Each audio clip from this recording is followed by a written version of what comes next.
Daddy, pa-picture ka na dyan. Nag-video ako eh. Sali ka na. Sali ka na. Pasali ka na dyan. Is okay? Thank you. Ga na ga!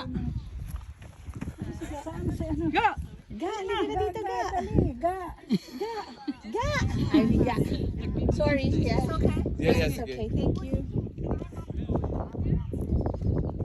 1, 2, 3. Okay. So like, Thank you. again. Thank you. Kala ko kung ano ang gina. Ano ba tawag mo si Ga? Hindi ka naririnig. Bingi na pa, nabingi. Sa video. 他问你，他要不要给咱俩一起来一个？我先给你照一个吧。你让他先给照一个。 OK。 Ayan oh. Ang laki ng buto. 哎呀，太靠那边了，他是照不全那个。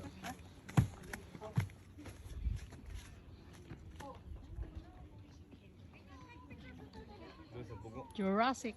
Okay, let's go walk to the Triceratops. Doon sa kwan. O sa bungo.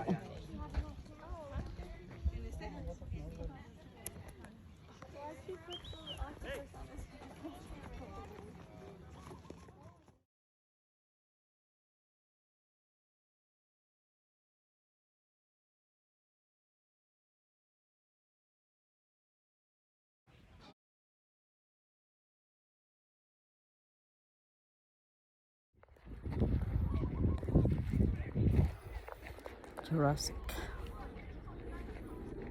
Yan ang mga buto nila guys.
That's the scene that was shot over here.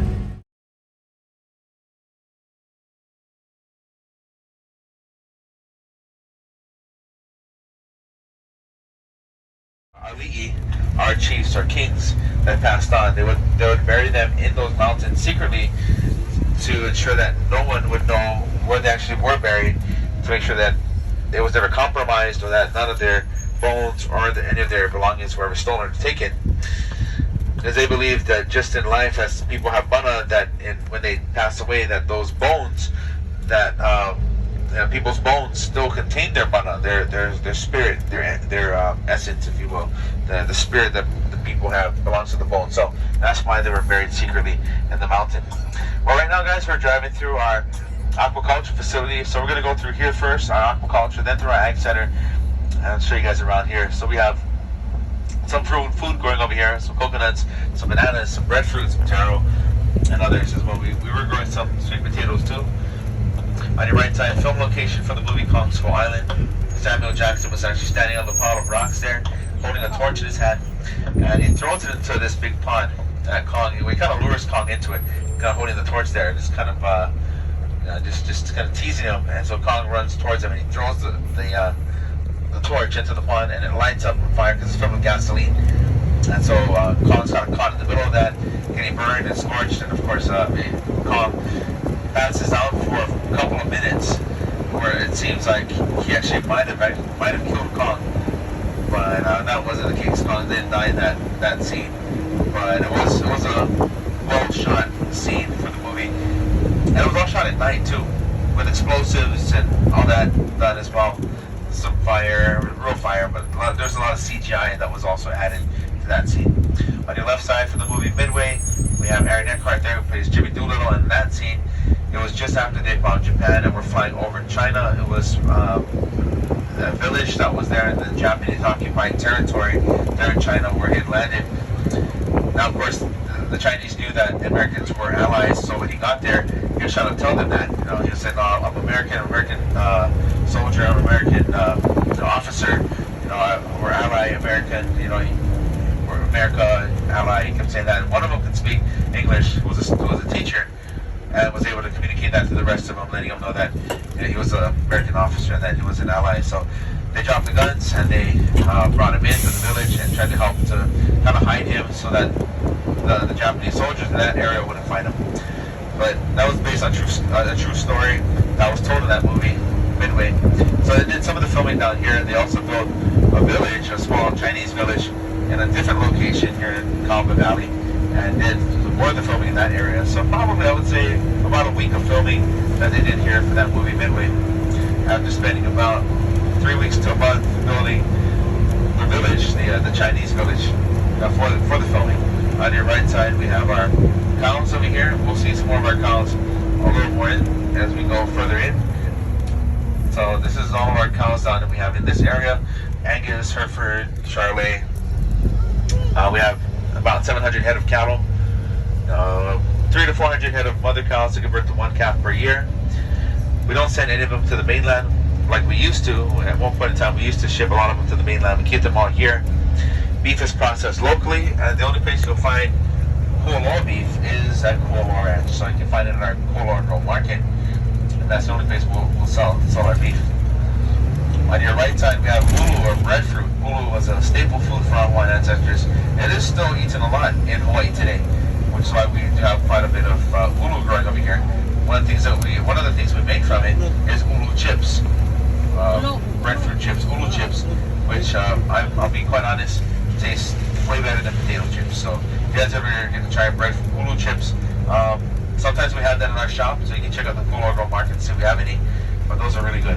On your left-hand side, we have our freshwater ponds. We call them local vai in Hawaiian. Local means pond, vai is Hawaiian word for freshwater. We have our Malaysian ponds and tilapia that we raise here as well. On your right side, we have our turkeys. Yep, just in time for Thanksgiving in a few weeks. So there we go, Thanksgiving turkey dinner. I don't think they'll be too thankful for that, but we will. But so that's our turkeys. That's a newer addition. We've had the turkeys for almost 2 years now.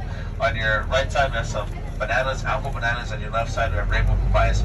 The apple bananas get their name from the apple-like taste that they have when they're still immature. In front of us is our odor-free piggery. And just as the name implies, it is odor-free. And how that works is there's a type of mulch, which is a mix of sawdust and soil. The sawdust and soil mixture really helps to absorb the waste of the pig into the ground. There's these microorganisms that's also in that mix of the soil that helps with breaking down the waste of the pig. So when they use the bathroom, as it goes into the soil, it quickly is absorbed into the soil.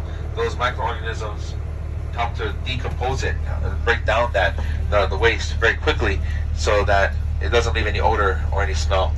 So that's why we can be really right next to it like this and not get that odor that you normally smell when you go by any piggery.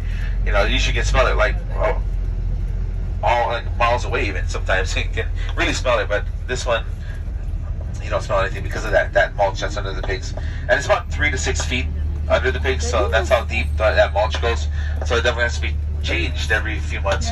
On your right side, we have our chickens.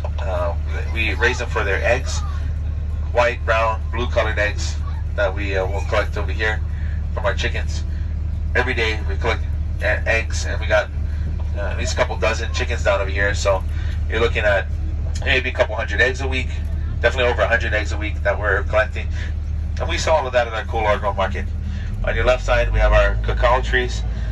Cacao is native to South America, was introduced to Hawaii. Hawaii's got the perfect climate to grow cacao.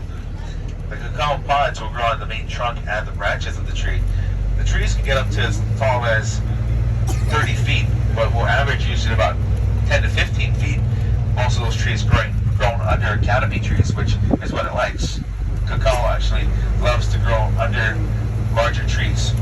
They love shade and they don't like wind. So that's the perfect place to grow, is under those trees where there's no wind and lots of shade. On your right side, we have our Ka'ava Agriculture Center. All of our fruits and vegetables are thoroughly inspected here before they're taken up to be sold at our Kualoa Grow Market. Our shade house, Ka'ava Shade House. Under there you can see we have some more cacao trees in the middle. We have some dragon fruit coming up over here, the cactus looking plant. Ooh. And on the other side of the shade house, on the opposite end, we have our koa trees growing over there. Now koa is native Hawaiian hardwood, but we have the not the whole tree, just saplings. So we take those saplings and we reintroduce them back to the land, helping to reforest them. We practice something called silvopasture. It's the integration of reforesting native hardwood with grazing. So being a cattle ranch, that's the grazing part of it. You know, we got the cattle and we have the reforestation efforts of reforesting koa tree. So that's the practice called silvopasture that our Ag Center does and works closely with our stewardship program with. All right, family, I'd like to welcome you to Ka'ava Valley. So here it is in front of us, our beautiful 2,200-acre valley, once owned by Joshua Ka'eo, a Hawaiian chief and noble, later sold to a few other people actually that owned it. So there were actually a few people that owned it between Joshua Ka'eo and Charles Judd. Charles Judd bought it in 1860 for $4,000. Here on your left side, you guys can see this 10-foot, 5-ton moai statue that was made for a documentary that National Geographic filmed here in June of 2011 called Walking with Giants, How the Easter Island Moai Moved. Filmed in 2011, was not released until November of 2012, so about a year and a half after. It took a few days to film everything. In it, they were trying to figure out how to balance the statue and then eventually make it walk. Again, it was a few days because they brought the statue in, and so they brought the statue in one day, and then it was like actually 2 days with the group out over here, really trying to figure out where they needed to stand in order to balance it and then make it walk. But when they cut it all together, it's like maybe 4 or 5 minutes. That's in the whole documentary. So if you guys check it out, you'll see it there. Walking with Giants, How the Easter Island Moai Moved. You can put National Geographic's Moai statue or something like that, and you should be able to find it on YouTube. So it's all up on YouTube. It's been there for a while. On your left side was a film location for Jurassic World. The Penske orange Jeep, the 6-wheel brown Jeep you guys saw inside of the bunker, the second entrance, actually was our vehicle. We used to use that on our old jungle expedition tours. And at the time when they were filming the movie, you know, we were still using those Jeeps on those tours. So they borrowed it from us for a couple of days and brought it down over here. And in the scene, you see the Jeep driving across the field, but you also see the gallimimus running around on both sides of it. As we cross over this small bridge to this side of Ka'ava Valley, the next film location that we got is from Jurassic Park, filmed over here in 1992. In September of that year, 2 weeks after Hurricane Iniki struck the island of Kauai, forcing the filmmakers of Jurassic Park to have to relocate and come out over here to Oahu in order to finish up the movie. So it was over here in 1992 that they chose this spot to film the scene where Dr. Grant, played by Sam Neill, and the 2 having grandchildren, Lex and Tim, were walking up the hill on your right side. We saw the gallimimus running towards them like a flock of birds invading a predator. They turn around and they run down the hill and they run as fast as they can across the grass all the way over here to this dead tree on your left side, where they jump over it and they crawl underneath, and the gallimimus jumping over the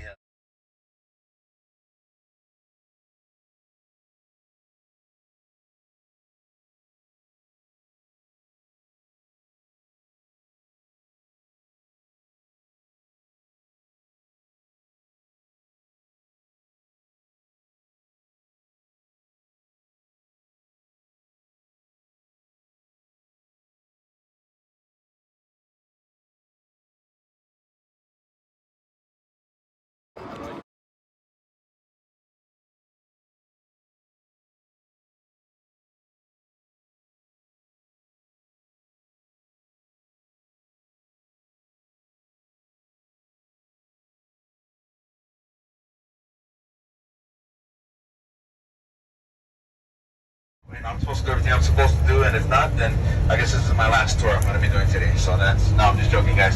So we're going to have a good time, and again, we'll be making a couple stops today on this tour. Again, 15 minutes. So in between, as we make our way up to our first stop, I want to take this time to share with you guys a little bit of the history of this place and where we're at. Afterwards, once we're done at the bunker, I'm going to head down to the valley, and I've got all the movie sites to see. But also we have our agriculture as well as aquaculture facilities that we'll be driving through. So I'll be sharing with you guys more about that as we go through there. And then we'll get to all the movie sites. So lots to see, lots to hear about. And so if you guys have, again, at any point, like anything you see, any questions about any of the movies or anything else, you guys just wondering, when we do stop today, just let me know. All right, so we have our horseback crossing the road right now, but let me just go ahead and I'm going to slowly make my way this way because I got to let them cross the road. Let's take this time to begin with a little bit of history. So where we are today, this is Kualoa Ranch. The word Kualoa actually comes from this mountain over here on your left side, which means long back, referring to the ridge of the mountain that resembles the long back of a giant lizard. The highest point of this mountain is actually approximately 1,900 feet. And the land of Kualoa was actually home to many of the great rulers, the ruling kings of the island of Oahu. Yeah, so many of them, if they didn't live here, they at least spent part of their time and resided here for different, at different points in their life. Whether it was for training for something or it was during a certain celebration, sort of like maybe a New Year's celebration, they call it makahiki, or whatever it might have been. They were always often here, at least to for some sort of significant event. That's why they would come here. Because Kualoa, while it has a lot of beautiful mountain and land over here, as far as resource, there wasn't a whole lot of streams or freshwater resources here. So there was a spring that was on the other side of the mountain that would give them access to some water for what they needed. But there were other valleys that the kings chose to reside in. But Kualoa, for the most part, was where the independence and sovereignty of this island came from. So I'm talking about just the island of Oahu, at a time where all the islands were all separate island kingdoms. So the recognition of sovereignty and independence of this particular island came from Kualoa. Plus, this was a place of refuge. We call that a Pu'uhonua in Hawaiian. Now, I'm going to get to a little more of the history after this, but I just quickly want to point this out for those of you Jurassic fans. We have the gate here. This is the gate that Zach and Gray drove through in the first Jurassic World movie when they hotwired the Jeep and they're trying to make their way back to the main park, the main Jurassic World Park. They were in the old Jurassic Park, the old one, for the original movie. That's where they found the Jeep. That's where they hotwired the Jeep, and then they drove back this way, and they drove right through this gate, just kind of forcing it open, just kind of pushing it wide open. So that's what was filmed here. About a 5-second scene in the whole movie, really. So it's really not the movie very long. But if you watched the movie a couple of times, I'm sure you remember that part. Again, that's all it is. Zach and Gray driving back in the Jeep, stepping the gas, going full speed, and going right through that gate. We'll see other movie sites and a few props once we get out to our northern valley. Most of the movie sets were all taken down, so a lot of movies when they film here, they do have to remove the set. Now, in some cases, there have been sets like this one, and many others that were left behind, but usually that would be at the rancher's request to do so. That wouldn't just be them just leaving it behind just because. So usually we would ask them to leave it, and that's the ones that are kept here. Most of the ones that, most of the movies that film here will always, remove the set, usually take everything down. But going back to the history, again, Kualoa was home to many of the great ruling kings of the island of Oahu. So that being handed down, King Kamehameha III was really the last ruling king to own this land here. In the year 1850, he offered the land of Kualoa to Dr. Garrett Judd, one of his advisors. Dr. Garrett Judd, who was a medical missionary who traveled to Hawaii in 1828, would later work for the king. After practicing medicine here for about 10 years, would start working for the king at least during the 1840s when he was appointed as a minister of foreign affairs. Worked for him for a long time, all the way to 1850, bought Kualoa, where he continued to work for the king following that. Yeah, so many years he worked for the king, worked very closely with the monarchy. On your right and left hand side, you can see these smaller concrete bunkers here built by the U.S. military I'll get back to this information here in just a couple of minutes. But 1850, after the private land ownership act passed, Kamehameha sold coal